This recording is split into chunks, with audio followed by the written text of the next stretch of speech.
शेतकऱ्याच्या गाड्या सुद्धा आरटीओ सारखे 24 तास थांबून पकडतात. कुठे 100 किलो जर वजन जास्त आलं तर त्या शेतकऱ्याच्या गाडीला लगेच दंड लावलेले जाते. लाखो रुपयाचे, हजार रुपयाचे दंड लावायला. आणि मी माहिती घेतली तर ते म्हणले की आम्हाला टार्गेट दिलेत.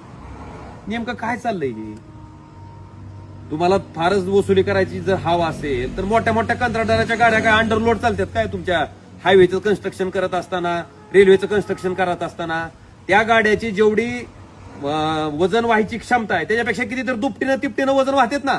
करा ना कारवाई त्या कंत्राटदारावर. तिथं नाहीत करत कारवाई. उगाच शेतकऱ्याच्या एखादं पिकअप चाललंय कांदा भरून 100 किलो जास्त निघालं, 200 किलो जास्त झालं की तिथं काय त्याचा बडगा आणायचा आणि त्याच्याकडून पैसे वसुली. अतिशय दुर्दैव आहे.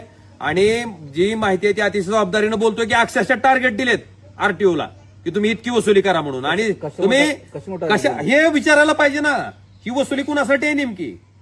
सरकार ही वसुली का करतंय? कारण मार्चच्या आधी ही प्रकार असायचा.